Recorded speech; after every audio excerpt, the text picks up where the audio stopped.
more people ask me questions recently like, why should I be on video when I've got a podcast? Or why should I be on video when I'm already creating blog posts or already showing up on social media?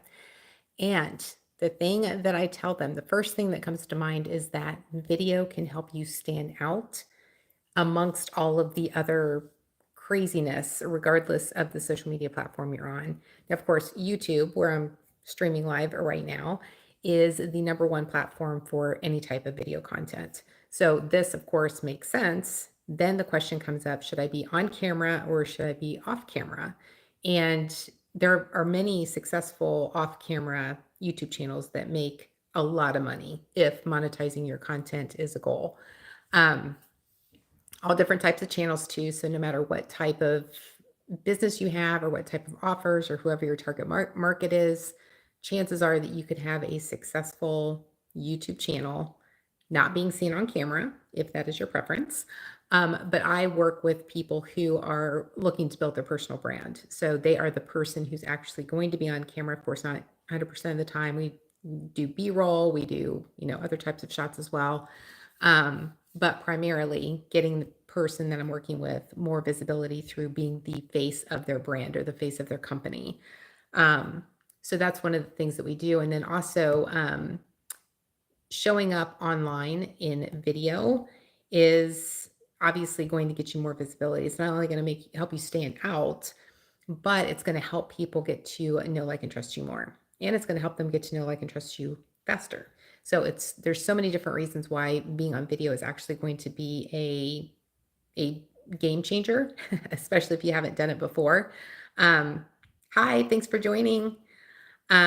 Because video can actually help you get in front of more people that you want to work with. Again, regardless of the platform, but because I'm streaming on YouTube, if this is your first time on YouTube, not viewing YouTube videos, but if you're thinking about creating videos on YouTube, then this is a platform that if you're typically used to getting in front of people on like LinkedIn or Facebook or Instagram or one of the other platforms, YouTube's going to get you in front of a completely new audience.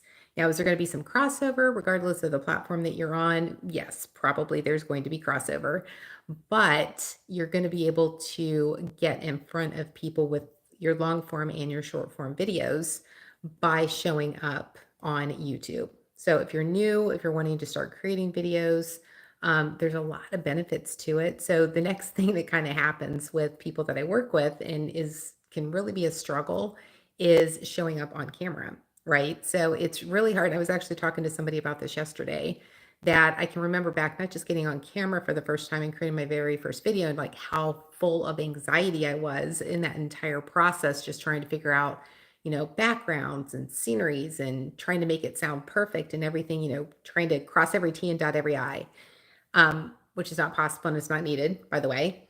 Hey, thanks for joining.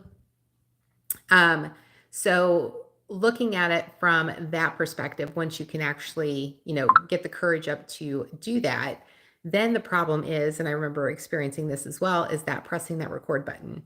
I literally remember like having anxiety with going to actually press the record button. And I'm just like, what is my problem? Why am I being, why is this such a challenge? It's pressing a button.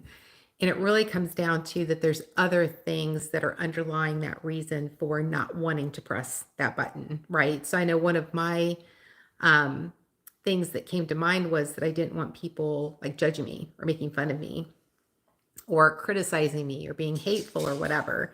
And I don't know if it's just getting older or if it's just, accepting the fact that perfection doesn't exist and just pressing go anyway or pressing record anyway. It really helps get past that, that initial frustration or initial like struggle of pressing record and actually showing up on camera. So it's something that we always want to look at, like what the real reason is, and then looking at how can we overcome that reason. So it's something that I do work with people. It's not just building up their confidence, but really identifying what that underlying reason is as to why they don't want to. And the first thing is just knowing that, you're wanting to, you have to have a why in order for creating videos, right? And then wanting to continue to keep creating videos. So being on camera is going to help people also see you. That I've had people reach out to me and asked me to be a speaker at events. And it's because they were following my video content on different platforms. Dogs in the background. Another reason why when you're live streaming, big black bird flying around, tormenting me. This is real, right? This is real. I'm gonna change rooms. So it can be a challenge sometimes too when you're trying to show up confidently, but when you're on camera, it can actually help you get in front of more people because they can see you on camera, how you sound, how you act, and then also get to know, like, and trust you better, right? So if I'm on camera right now and I'm disregarding all of the chaos that's going on in the background, someone might see that and be like, hey, she handled that pretty well. We can, if things go crazy, technology goes to the wayside or, things just don't go as planned, then they can see, hey, she's going to handle this pretty well. It had to be a big bird, of course. Doggies. Hi, your dog's really loud. I know. There's two of them, and it's just like really echoey too. So they're not going to stop. It's getting close to that time too, where people are getting home from work, so there's a lot more activity. I probably should have done this earlier. But thank you. Situation handled exactly. So when people can see how you handle that too, I'm going to go upstairs. Hopefully I get the connection the same up here. When they can see that you can handle that type of thing too, it's actually going to help you as well. And of course, staying on topic and making sure that things continue to, work as you planned and you stay on topic, handling all the bullet points or whatever you have, going on, just like then. I know the background here is not as clean, but we're working through it. Support me so I can afford better diapers. Oh.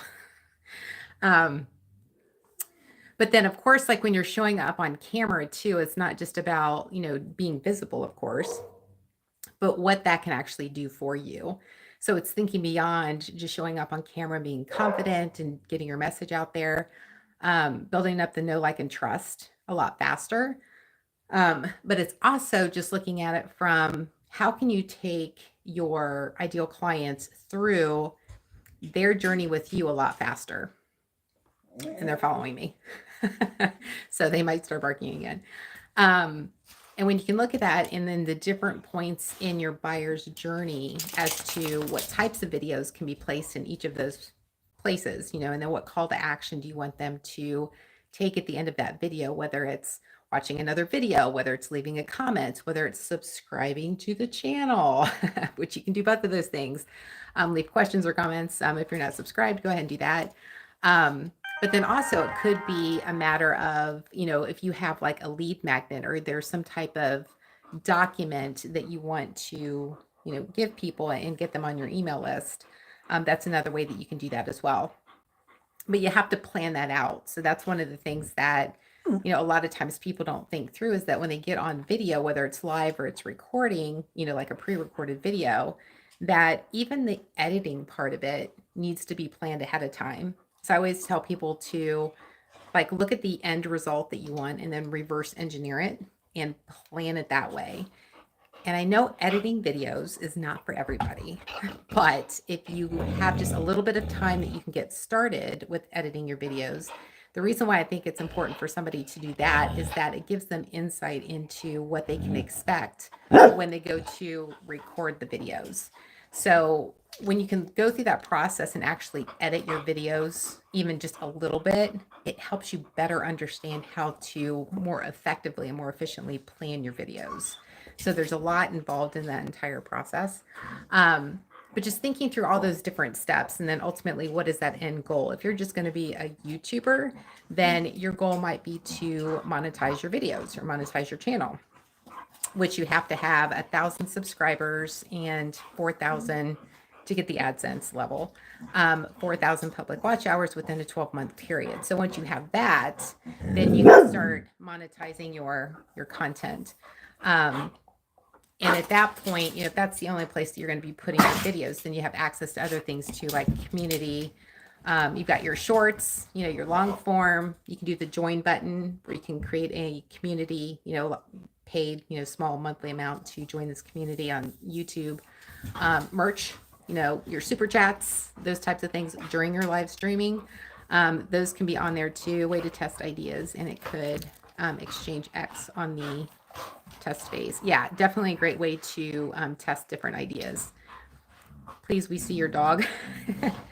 They're fighting over a toy right now. Here they are. I'm actually house and dog sitting right now. So these are a good friend of mine. They're her dogs. But just thinking through that whole thing and better understanding what's involved in the entire process and then planning accordingly is going to be the best thing to do. Yeah, they are cute. Hey, April and Roy.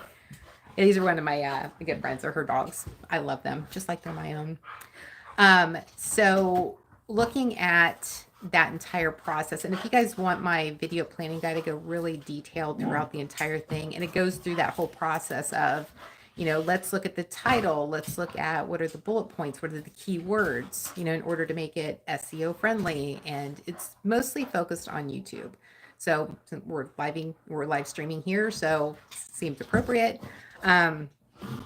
Probably heard, and I'm not sure what that says.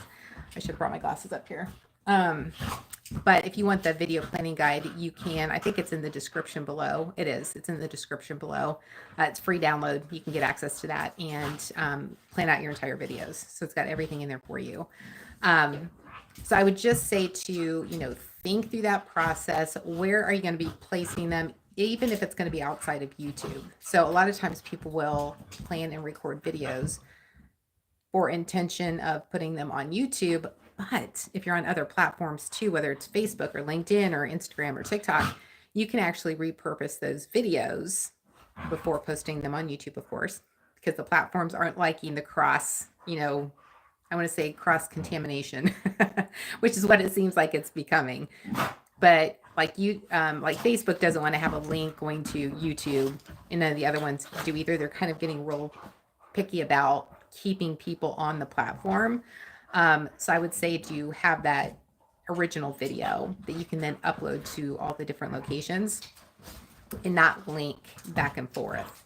But then also use tools like Opus Clip or one of the AI tools where you can just take your link or upload your long form video, press a button, and you automatically have all kinds of short form videos that are SEO friendly. They're, the titles are there, the descriptions, everything that you need. You can just kind of go through and pick and choose which ones are going to be the best. Thank you for subscribing. I appreciate that.